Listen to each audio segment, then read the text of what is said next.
Our penal code still has outlawed issues to do with homosexuality. But the next thing they're going to tell us is that somebody has a right, a man has a right to marry another man, or a woman has a right to marry a woman. What do two women who are married do? What is there? If we allow them to take over our lives, we have allowed them for far too long for them to exploit us and to dehumanize us as human beings. On this, we will say no. If they're going to come up with travel, what do you call restrictions, keep your country, keep your cultures, keep your nonsense to yourselves. And I'm talking to the West in this case here. It is quite clear from our books that some of these things in LGBTQ are actually outlawed. And therefore, anything associated with those characters cannot be allowed to stand against the morals of the people of Kenya. Whether it's sodomy, whether it's lesbianism, whether it's queerness, whether it is anything that is outward practiced by these characters who say they have human rights. They may have their rights in private, and I'm sorry, I shiver and shudder when I imagine what they do in private, because it is totally repugnant, especially to us Africans. It's also important to condemn those who come with these ideas. And this is why today we celebrate the president of Uganda, Yoweri Museveni. Sometimes it actually appears Idi Amin himself was a saint, because these are the things he was condemning those days, in spite of being incited by these same Europeans and Americans to kill a few Ugandans. Therefore, we as Africans must stand up. We must stand to be counted. We must tell these Europeans and Americans that for the little money they are enticing us with, I'm told they're even offering relief food to Kenyans so that you can legalize things like this one.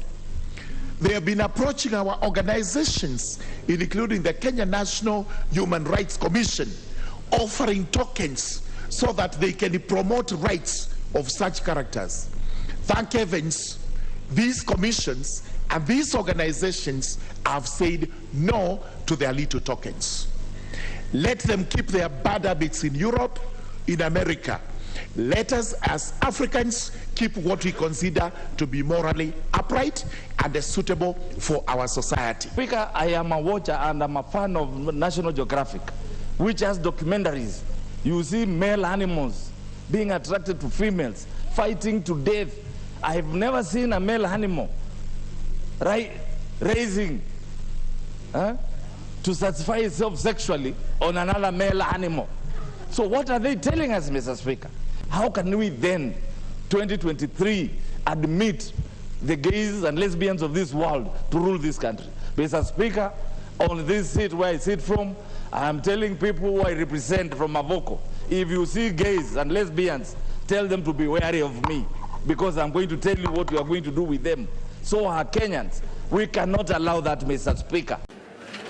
There is no right, if you look at the Constitution of Kenya and the laws we have in this country, to be gay, to be a lesbian, to be transgender, or to be queer, which is what the Q stands for in LGBTQ.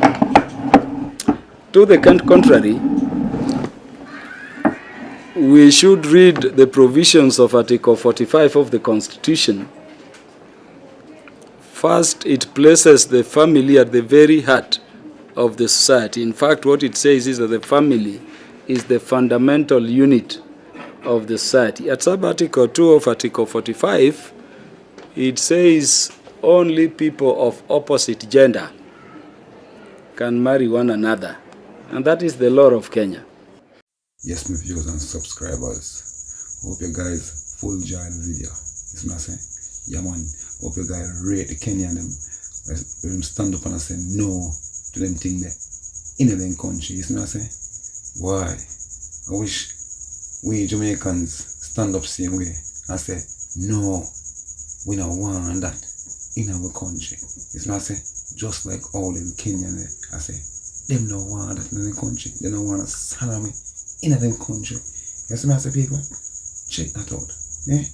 We Jamaicans, we shouldn't be the one I highlight right now, so we don't want them thing there in our country. You see me, I say, we don't want a salami in our country. No bad little boy in our country. You see me, I say, look on Kenya people. Yeah? Kenya say no to it. The man want to say, yo, we never see 2 male animal. I'm over we like say, yo, them want, you know? So all them as human being. You see me? If you do them thing there. Yeah? The Kenyan say, man, no to salami. John Star. More man in Jamaica, I say, they don't want a salami in them country. Real people. Subscribe and like people. Comments people. You see me, I say, touch up the thumbs button people. You don't know Shopboss TV people. I'm out.